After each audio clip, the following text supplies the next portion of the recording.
Wahai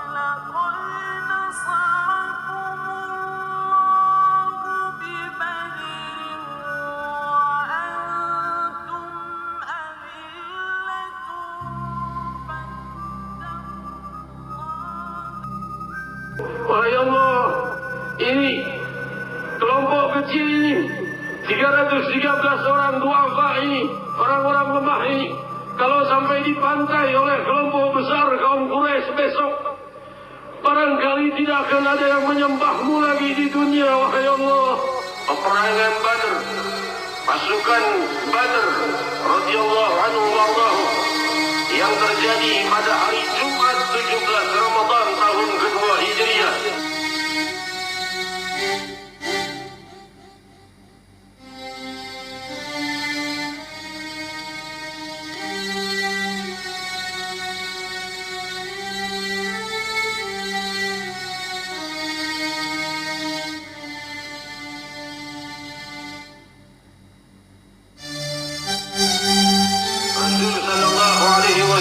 Mengumpulkan para sahabat bukan untuk bermaksud perang, tidak ada keinginan untuk berperang, namun maksud Rasul adalah memotong akhir Abu Sufyan, memotong kafilah Abu Sufyan yang akan melintas, karena orang-orang Makkah selalu memotong kafilah dagang dan tijarah yang menuju Madinah.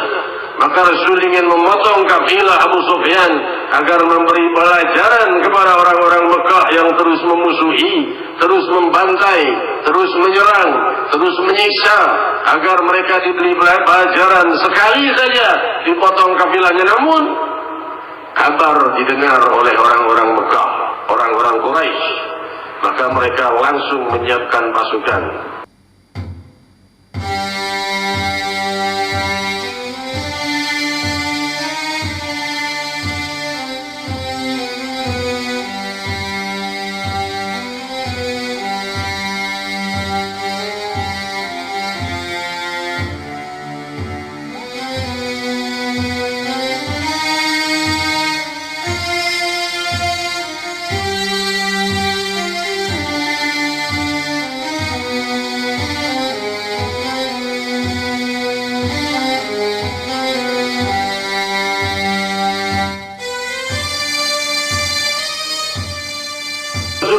Berkata, "Akhiruni ayuhan nas." Ayo, pendapat kalian, wahai kalian para sahabatku. Abu Bakar Siddiq radhiyallahu anhu arda, Sayyidina Umar bin Khattab radhiyallahu anhu, terus semuanya berdiri memberikan semangat untuk berangkat. Jangan sampai risau dan ragu. Rasul berkata lagi, "Akhiruni ayuhan nas." Maka para sahabat bingung, maksudnya Rasul ini apa? Satu orang dari kaum Ansar berkata, "Wahai Rasul, la'allaka turidu minna Ansar." Wahai Rasul, dari tadi kau terus berkata, minta pendapat. Mungkin kau menunggu pendapat kami, kaum Ansar. Karena dari tadi kaum Muhajirin terus yang memberikan pendapat. Kaum Ansar penduduk Madinah belum berikan pendapat. Rasul berkata, "Na'am, aku menunggu pendapat kalian."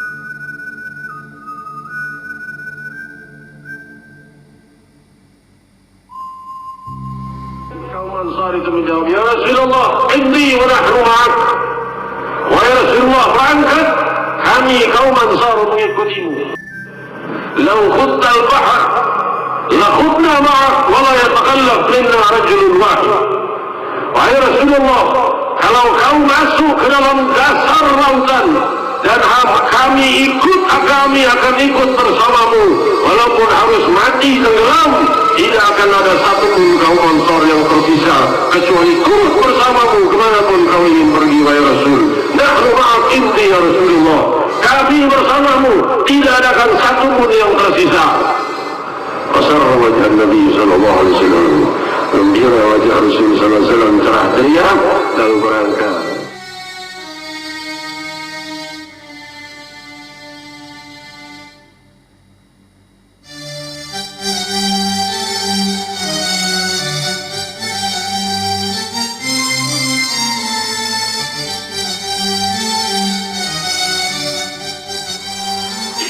Pasukan Quraisy saat itu berjumlah 1000 orang dan dengan pasukan lengkap, dengan pasukan kuda yang berlapis baja, dan dengan pasukan yang bersenjata lengkap, tombak, panah, dan pedang.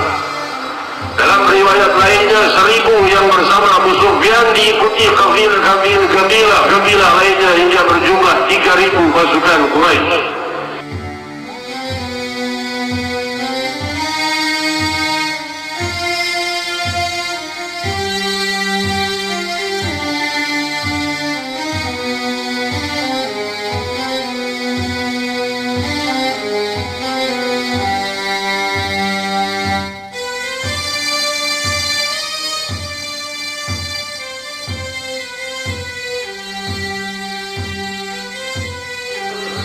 Rasul sallallahu alaihi wasallam keluar 313 para sahabat Ahlul Badr radhiyallahu anhu warḍahu. Demikian diriwayatkan di dalam Sahih Bukhari.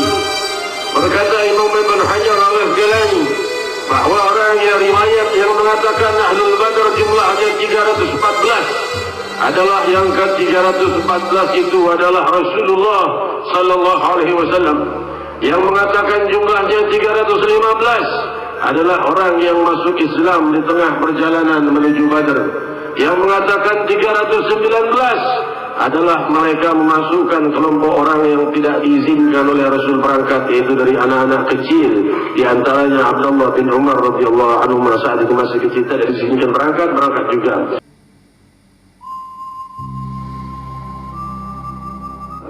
Berapa puluh yang punya onta, berapa puluh yang punya pedang, sisanya jalan kaki, dan sisanya membawa alat-alat tani, pacul dan lain sebagainya, bambu. Tidak punya senjata, bukan ahli perang, kaum Ansar.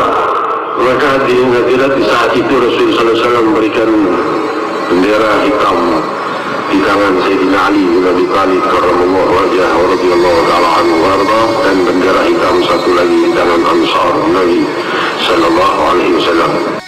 Maka Rasulullah sallallahu alaihi wasallam di malam 17 Ramadan, malam ini, beliau berdoa dengan doa yang panjang, dengan tangis dan jerit. Rasul berdoa disaksikan oleh Sayyidina Abu Bakar Siddiq dan para sahabat. Beliau mengangkat kedua tangannya sampai lidahnya ini terjatuh. Saya berkata, ya Rabb, in ji'na lam nu'bad ba'dal yawm, law halaka hadzal qawm fa nu'bad ba'dal yawm.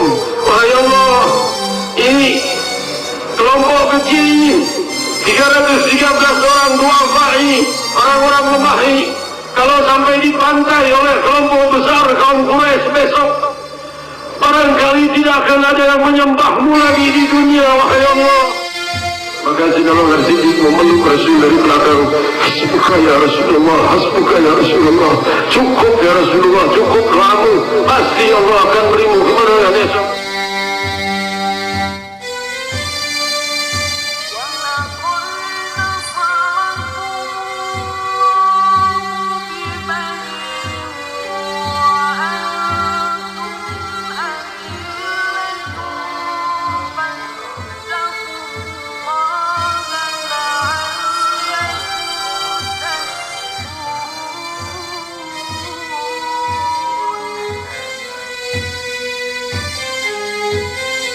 Allah turunkan 3.000 pasukan malaikat dari langit untuk menolong kalian. Malaikat tasbiru wa tattaqu. Betul kata Allah, bahkan jika kalian bersabar dan bertakwa, buktinya Allah tambahkan lagi. Ada yumditkum rabbukum bi 5,000 minal malaikati musawwirin.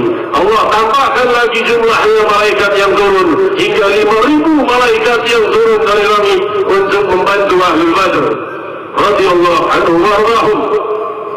Salah seorang yang buta saat peperangan Badr selesai, jauh setelah perang Badr, dia berkata, kalau seandainya aku masih bisa melihat, kalian akan kuajak ke medan Badr, kutunjukkan dari mana terlihatnya awan gelap tiba-tiba mendekati kami.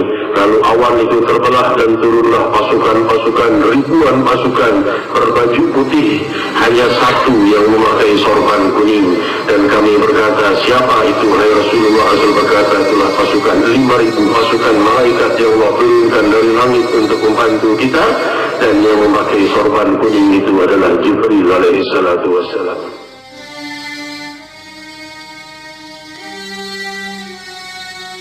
kemenangan dengan gemilang tentunya. 313 orang yang berjiwa suci. Mereka bukan orang-orang beringas, bukan orang-orang yang suka kekerasan, mereka bukan orang-orang yang emosional, mereka bukan orang-orang membantai. Mereka adalah orang-orang yang sabar, tabah, teguh, khusyuk. Air mata mereka tiada berhenti di dalam setiap doa dan munajat.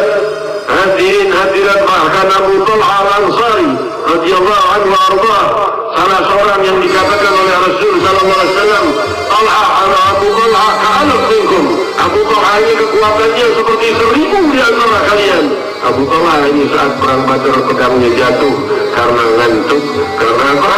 Karena malamnya kepanjangan, sholat tahajud terlalu lama, siangnya ngantuk saat peperangan. Kok bisa Allah beri kemenangan pada orang-orang seperti ini? Karena kemenangan jiwa, bukan mengandalkan senjata, bukan mengandalkan pasukan, tapi mengandalkan Allah. Inilah yang hilang dari muslimin.